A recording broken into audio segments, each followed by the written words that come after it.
अस्सलाम वालेकुम। शराय दस्तूर से मैं हूं अब्दुल कयूम सिद्दीकी और आप हैं एक्यूएस के साथ। मेरे साथ हैं जनाब असद मलिक साहब। असद मलिक साहब हमेशा जो है ना वो एक ऐसी खबर देते हैं कि बंदा दंग रह जाता है, शशदर रह जाता है।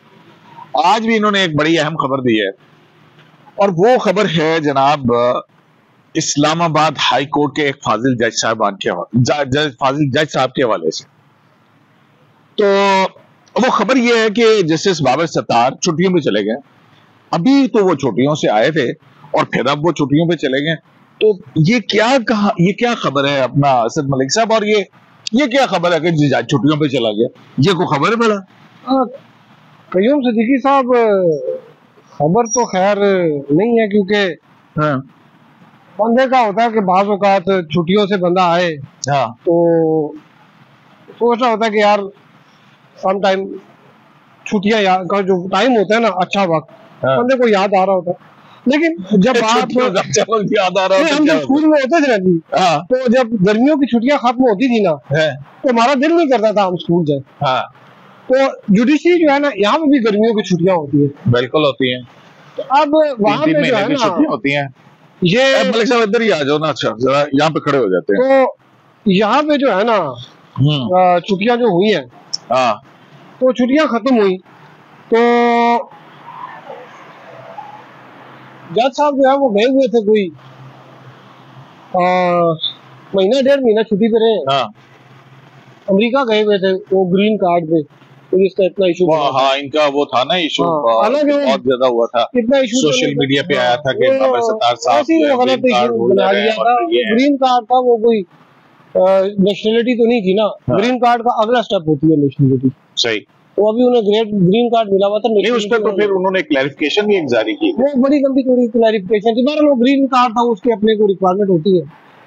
तो खैर उससे कतर नजर के वो क्या था, हम तो बात कर रहे थे कि वो आए और फिर छुट्टी पे चले गए और 1 महीने की छुट्टी उनकी जो है वो मंजूर हुई है। लेकिन जो मुझे इनसाइड इंफॉर्मेशन है वो ये है कि वो उसके बाद भी अवेलेबल नहीं होंगे। क्या मतलब है बाद भी अवेलेबल नहीं होंगे? तो मतलब छुट्टी कर लेंगे मलिक साहब, तो क्या 2 महीने की छुट्टी हो जाएगी? हाँ 2 महीने तो बाद भी अवेलेबल नहीं होंगे। इतनी लंबी छुट्टियां करने की कोई वजह सामने आई कि क्यों? देखिए मैं खुद थोड़ा सा इससे परेशान था, हैरान भी था कि ये इतनी लंबी छुट्टी। देखे एक ये कुछ सरकारी इस तरह से आम दफ्तर तो नहीं है, ये तो एक दफ्तर है, एक तो ऑफिस है जहाँ से आपने एडमिनिस्ट्रेशन ऑफ जस्टिस करना है। आपने यहाँ पे आवाम को इंसाफ देना है। बैकलॉग जो है तो आप देखिए वो 17,000 केसेस जो है वो पेंडिंग है। आपके केसेस ज्यादा फाइल हो रहे हैं, आपका डिस्पोजल स्लो है। एक तो ये भी बड़ा मसला है। केसेस जो है वो जजेस, आपको मैंने इस पे भी एक स्टोरी की थी, तो बाद जजेस ने उसका बुरा भी मनाया कि जी ये क्या स्टोरी है। क्या स्टोरी थी आपने? डिस्पोजल और उसमें की हो गया डिस्पोजल के जनाब, डिस्पोजल जो है वो कम है और इंस्टीट्यूशन ज्यादा है। तो उन्होंने कहा जी नहीं केसेस तो हम कर रहे हैं, पर उसकी अलग उनकी रीजन थी जो थी कि कहते थे कि जी इतने ज्यादा केसेस तो हम नहीं कर सकते।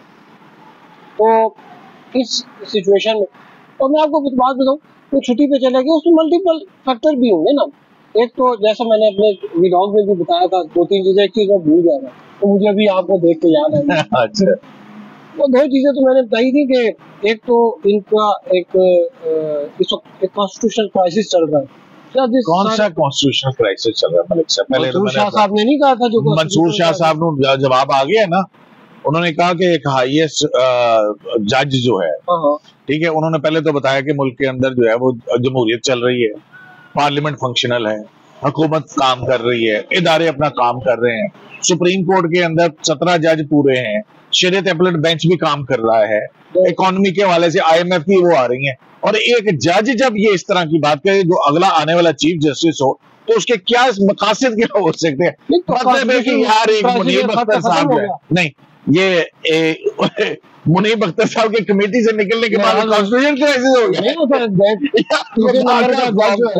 तीसरे नंबर का जो जज है, टॉप 3 का जो जज है, वो अगर एक तरीके से कॉन्स्टिट्यूशन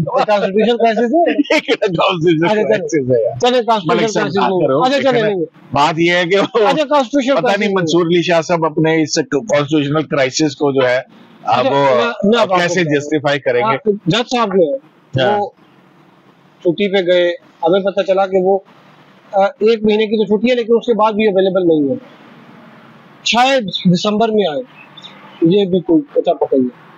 तो खैर कुछ लोग ये भी कह रहे हैं कि वो शायद ना, ये भी एक बात चल रही है छुट्टी और लंबी हो जाए। नहीं, ये भी हो सकता है कि वो जज को देखे ना, यहाँ 2 शर्तें होती है ना जज को। क्या आप क्या समझते हैं कि बाबर सत्तार साहब जो है वो तंग आ चुके हैं, थक चुके हैं कि यार ये क्या है यार, 2-3 चीजें, मेरी एक आजाद शख्स की जिंदगी थी, क्या मैं लेविश लाइफ गुजारता था, क्या जबरदस्त किस्म की आजादी की। और देखिए ना जी, यहाँ पे आ गए हैं इनको, एक तो आपकी वो प्राइवेसी जो है वो मतलब आपने बिल्कुल ही अपने आप को लिमिटेड कर दिया। इतना अच्छा उनका था, वो एक जो है वो घरों वाला जो था, इनको सरकारी घर भी मिल गया ना, उस पे अलग एक रेफरेंस आ गया जी कि ये इन्होंने जजमेंट दी थी, जजमेंट पिटीशन डिसमिस कर दी और अपने लिए घर मांग लिए, उस पे घर अलाट हो गया, वो अलग एक रेफरेंस। खैर वो तो रेफरेंस का इशू नहीं, फिर वो उनके कोई स्कूल वालदा का वो भी बहुत सारी मतलब। अच्छा, इसका अब अभी मैं आपको बताऊं, इनमें इशू ये था जो इनको जो चीजें मेरे ख्याल में बॉदर कर रही होगी वो ये थी कि एक तो आपको याद होगा कि जो ऑडियो लीक केस था, इसमें जो है वो पहले साकिब निसार साहब के बेटे का और नजम साकिब की गुफ्तगू, हाँ, और टिकटा वंडना से पैसे, फिर पार्लियामेंट में लड़ाई, वो स्टे दिया हुआ था ना, और फिर बुशरा बीबी की भी पिटीशन आ गई, वो भी क्लब हो गई, उन्हें भी स्टे मिल गया। अच्छा, अब ये उस साइड दूसरी साइड पे चला कि जी ऑडियो लीक कैसे होती है, कभी ISI को बुला रहे थे, कभी IB को बुला रहे थे, कभी किसको बुला रहे थे। मीनवाइल 6 जजेस का खत आ गया जिसमें वो आप भी बता रहे थे कि कहते हैं कि शायद उन्होंने आखिर जज नहीं थे, चीजें आ रही थी, मुख्तलिफ किस्म की अफवाहें चल रही थी। खैर वो 6 जजों वाला आ गया, वो इंटेलिजेंस इदारे एस्टैब्लिशमेंट और इनसे नाराज हो गई। फिर वो ऑडियो लीक्स का जो मामला था, वो कहते हैं कि वो खत लिखा इन्होंने, फैलाया किसी और ने, इनको तो था कि राजदारी की शर्त पे लिखा गया होगा वो शर्त कायम नहीं हो जाती। अच्छा, दूसरा दिकी साहब की बात हुई ये कि इन्होंने जो एक तो पहले प्रेस इनकी जो ट्रोलिंग की गई, इनके सोशल मीडिया के पे इनका आया तो इनकी अमेरिकन नेशनलिटी है, घर वालों की अमेरिकन नेशनलिटी है, तो उसमें जो है बड़ा इशू बना ना कि वो इन्होंने फिर प्रेस रिलीज इशू कर दी। अच्छा, फिर बाद में इन्होंने एक कंप्लेंट फाइल की, वो जो कंप्लेंट फाइल की वो बड़ी डैमेजिंग थी। उसमें इन्होंने ये कहा कि मुझे ISI वाले जो हैं वो कह रहे थे कि जी आप रिक्यूज कर दें, मैंने रिक्यूज नहीं किया, तो मेरे खिलाफ जो है ना, तो मेरे खिलाफ एक महाज शुरू हो गया। हो सकता है इनकी बात ठीक भी हो ना, वो हुआ तो ठीक हो।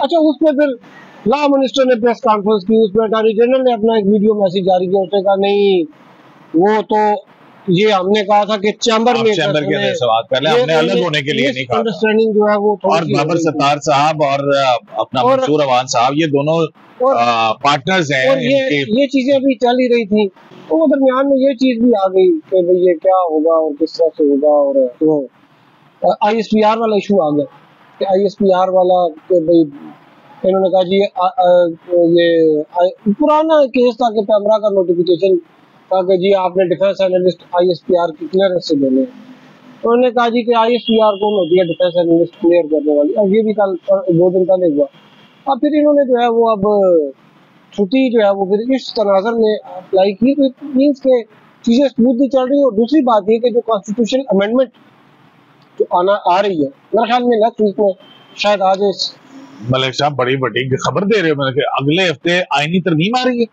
मेरा ख्याल है आज है, ख्याल है क्या मतलब अगले नहीं थे उसको अगले हफ्ते आ जाएगी। देखिए आ जाएगी ना, 63A का केस तो आ जाएगा अगर हाँ, ये भी है जनाब, 63A का केस जो है वो 30 सितंबर को समाअत के लिए मुकर्रर कर दिया गया है, लेकिन और 30 सितंबर में बेंच पता नहीं टूटता है कि नहीं टूटता यार, किसी बेंच टूटता है या कुछ उम्मीदें टूटती हैं, कुछ पता नहीं है। किसी की उम्मीदें टूट जाए तो बेंच टूट जाए, बेंच टूट जाएगा तो नया कॉन्स्टिट्यूट हो जाएगा, तो उसमें क्या है।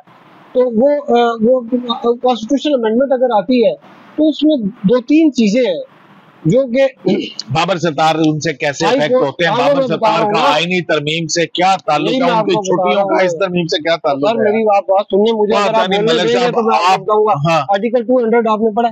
हाँ, क्या है वो? मैं पढ़ देता हूँ दोबारा। नहीं, इधर से नहीं, देखिए योग नहीं खोलेंगे। देखिए मेरी बात सुने, कोर्ट रिपोर्टिंग के अंदर जो है ना, एक चीज सीखी हमने, अगर मुझे जज भी कहते हैं, जज भी कहते हैं अच्छा वो आप वलादा निकालने पड़े जरा उसको। अच्छा, आर्टिकल, क्योंकि जब भी आप पढ़ेंगे ना इसको तो आपको एक नई रोशनी आती है उसमें। नहीं, वो मैं आर्टिकल 200 आपको जुबानी बता देता हूँ। हाँ, क्या बताएं? उसमें ये है कि प्रेसिडेंट जो है ना, उसको ये इख्तियार दिया गया है कि आप किसी को आप ट्रांसफर पोस्टिंग कर सकते हैं। हाँ। अब लेकिन जो ट्रांसफर पोस्टिंग जो है ना, उसमें बाद में इन्होंने ऐड कर दिया कि जी ट्रांसफर पोस्टिंग होगी जज के कंसेंट के साथ। ठीक है, तो उसमें अब कंसेंट जो है ना वो जस्टिस और हाई कोर्ट और सुप्रीम कोर्ट उनका भी था। अब वो कंसेंट वाली बात है ना, वो ये है ना जी article 200 transfer of high court जजेस। हाँ, ट्रांसफर ऑफ हाई कोर्ट। ठीक है, इसको पढ़ लेते हैं ना। नहीं, मैं आपको बता रहा हूँ ना, सीधा the president may transfer a जज of A high court from one high court to another high court, but no जज shall be so transferred except with his consent and after consultation by the president with the chief justice of Pakistan and the chief justices of both high courts। हाँ, ये है। अब ये consent बीच में से खत्म हो जाएगा। हाँ। और वो जुडिशियल कमीशन के थ्रू आ जाएगा। मतलब इवन देन फिर भी वो नहीं, अगर किसी को पोस्टिंग करना है किसी ने, हाँ, तो जुडिशियल कमीशन भी तो रिकॉन्स्टिट्यूट हो रहा है। मतलब वो कह रहे हैं कि भाई अगर उनकी मुल्तान ट्रांसफर कर दी गई तो वो वहां पे जाके इंसाफ नहीं दे सकेंगे। नहीं, वो तो ये क्या बात है यार। देखिए ना, मैं इसलिए छुट्टी पे चले इधर मातहत अदालत का जज था, जज साहब थे, उनको उन्होंने यहाँ पे वो डेपुटेशन पे आए थे, डेपुटेशन खत्म हुई, बहाली भेजा, उन्होंने जाने के बजाय रिजाइन कर दिया और यहाँ पे वकालत शुरू कर दी। वो बड़े नामवर वकील है इस्लामाबाद के, मेरे अच्छे जानने वाले भी। तो मलिक साहब आपका कौन जानने वाला है? अच्छा सुने ना, तो एक ये भी आप ही का जानने वाला है। लेकिन ये मैं बता रहा हूँ कि एक तो ये ट्रांसफर पोस्टिंग वाला था, दूसरा जो था कि जी हर साल आपकी इवैल्यूएशन होगी, आपको जांचा जाएगा। तो सही बात है ना कि भी आया परफॉर्मेंस की बेस पे। मलिक साहब देखें बैकलॉग कितना है, आप ये देखेंगे कितने 2.2 मिलियन मुकदमात हैं, तकरीबन 24 लाख के करीब मुकदमात हैं। मतलब पाइल अप होते चले जा रहे हैं यार। आप ये देखें कि जो जस्टिस मुनीब के हवाले से जो बात सामने आई है वो भी यही आई है ना कि जनाब 11 बजे तक बैठते हैं, इंजंक्टिव ऑर्डर पास किया, उसके बाद केस ही नहीं लगाते। देखिए मैं आपको एक बात बताऊं, और मुकदमात हैं जो पाइल अप होते चले जा रहे हैं। और ये एक जज का एटीट्यूड नहीं है, ये बहुत सारे ऐसे जज साहब हैं तो एफिशिएंसी की बुनियाद के ऊपर आप कह रहे हैं कि सुप्रीम जुडिशियल काउंसिल के अंदर रिमूवल के हवाले से जो बात है वो शायद बॉदर कर रही है। जो जजेस की जो जॉब है ना, नॉर्मली इसको लेयर के लिए और एक ऑनर के तौर पे वो लिया जाता है कि लेयर जॉब है, 8-9 बजे इस्लामाबाद क्लब में बैठेंगे, इस्लामाबाद क्लब में 9 बजे आए, 10 बजे आए, 15-20 केस सुने, हाँ जी, उसके बाद टी ब्रेक हो जाएगी, उसके बाद आप आराम से अपना जनाब बैठे, फिर थोड़ा सा ड्यूटी में हल्का फुल्के केसेस सुने, उसके बाद शाम को आप गोल्फ खेले, आप शाम को जनाब इस्लामाबाद क्लब में स्विमिंग करें, उसके बाद उधर वहाँ पे खाना शाना खाएं। जो कमिंग चीफ जैसे मंसूरी साहब वो गोल्फ खेलते हैं, गोल्फ का बड़ा शौक है उन्हें, वो इस्लामाबाद क्लब में गोल्फ खेलते हैं। गोल्फ नहीं होती जो हिट मारते हैं उसको, फिर वॉक करते हैं, वो एलीट्स का खेल है। और भी जजेस खेलते हैं, सिर्फ वो नहीं खेलते। और अच्छा, वो दूसरे कौन से खेलेंगे? मैंने कहा जजेस भी खेलते हैं, उनके अलावा दूसरे और कौन सा खेल खेलते हैं? मेरा ख्याल में कोई इस्लामाबाद हाई कोर्ट के जज है, वो स्विमिंग भी करते हैं उधर, यहाँ पे अच्छी बात है, फिटनेस होनी चाहिए ना। तो मैं हसन औरंगजेब साहब से कुछ दिन पहले मुलाकात हुई तो मैंने देखा, मैंने कहा जी आप तो इतने स्मार्ट तो होते थे जब हाफिज पीरजादा साहब के साथ होते थे, सुप्रीम कोर्ट में आया करते थे। तो बहुत अरसे के बाद उनसे मुलाकात हुई तो मैंने कहा you put a lot of weight, क्या हो गया? वो कहते हैं देखो सारा दिन बैठ के जो है ना मैं मोटा हो गया, जाहिर है एक लेबोरियस जॉब है ना, पहले हेयरिंग करनी, फिर जजमेंट्स लिखवानी, फिर और जो अगले दिन के केसेस आए वो होते हैं उनकी स्टडी करना, तो सारा वक्त इस तरह से गुजर जाता है उनका, तो बनना मोटा तो वही नहीं। फिर एक और दूसरी देखे ना, जज डिमोरलाइज है, वो जो क्रिस्टीज वाली पाकिस्तान साहब की भी जो वीडियो आई है वो डिमोरलाइज हो जाते हैं। नहीं देखें, उसमें तो उस शख्स का है ना, बात ये है कि इस मुल्क के अंदर ऐसे ऐसे चीफ जस्टिस भी थे ना जो 6-6 प्रोटोकॉल्स की गाड़ियों में गुजरते थे, ठीक है, फिर किसी की जरूरत नहीं होती थी।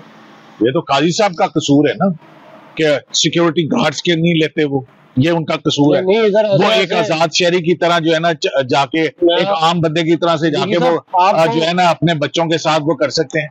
ये मलिक साहब, ये जो हमारी इखलाकियात है ना, आप मुझे एक बात बताएं, उनके बच्चों का क्या कसूर है? चलो काजी साहब को तो कोई कसूर हो सकता है कि जो उन्होंने फैसला को दिया।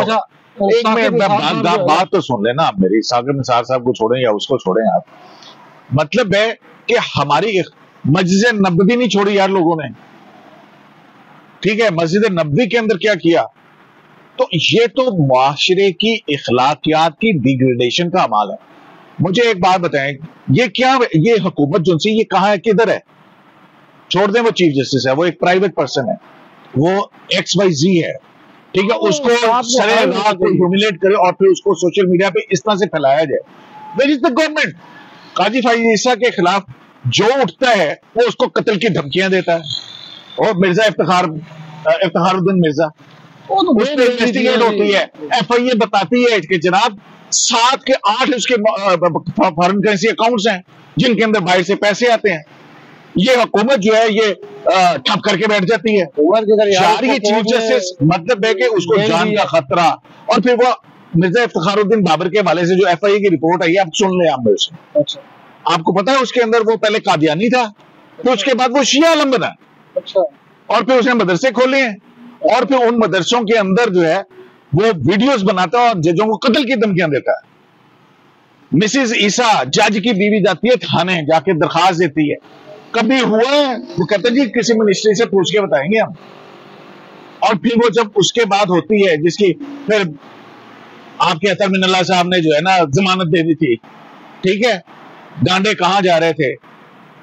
मतलब है कि जज ऑफ द सुप्रीम कोर्ट, उसको एक लोग बंदा जो है वो ह्यूमिलेट करे, उसको कत्ल की धमकियां दे, वो कादियानी से कन्वर्ट हो शिया आलम बने, और फिर उसके बाद जो है वो उसके फॉरेन करेंसी अकाउंट्स इतने सारे निकले, और FIA जो है ना वो फाइल बंद करके बैठी हुई है, मुंह में घुंघरियां डाली हुई है, और हम सब जो है ना बड़े खुशी खुशी घूम रहे हैं। वाह जी वाह, क्या बात है, वाह जी वाह। छोड़ दें यार, अखलाकियात का जनाजा निकल चुका है। मेरा ख्याल है जज्बाती कर देते हैं आप भी, बस जो है ना, मतलब कि इस वीडियो से क्या हासिल हुआ है? मुझे एक बात बताएं मलिक साहब, ये किसी दूसरे मुल्क के अंदर हुआ होता ना, चीफ जस्टिस तो दूसरी दूर की बात है, कोई आम आदमी होता असद मलिक, कयूम सिद्दीकी जैसा, तो अब तक कोहराम उठ गया होता। और फिर झूठी खबरें, और यहाँ पे तो उसको वो जो क्रिस्टीज है उसको तो मजार बनाया हुआ, हर बंदा जाकर उसके बाद भी लाख कर रहा है, इंडियाला जेल में जाके, इंडियाला जेल के बाहर भी जाके ना पूजा शुरू कर दें, टिकटॉक बना रहा है। चले जी, बहरहाल 63 का मुकदमा जो है वो लग चुका है, और उसमें चीफ जस्टिस की सरबराही में 5 रुकनी राज्य बेंच बन चुका है, और उस 5 रुकनी राज्य बेंच के अंदर चीफ जस्टिस हैं मुनीब अख्तर हैं, अमीनुद्दीन खान है, जमाल मंदोखेल साहब है, और मजहर आल मियां खेल साहब है। 30 नंबर को बहुत सारे मजे आएंगे, पता लगेगा जज बैठते हैं नहीं बैठते हैं, बड़े मजे आने वाले हैं मलिक साहब। इजाजत दीजिए, खुदा हाफिज।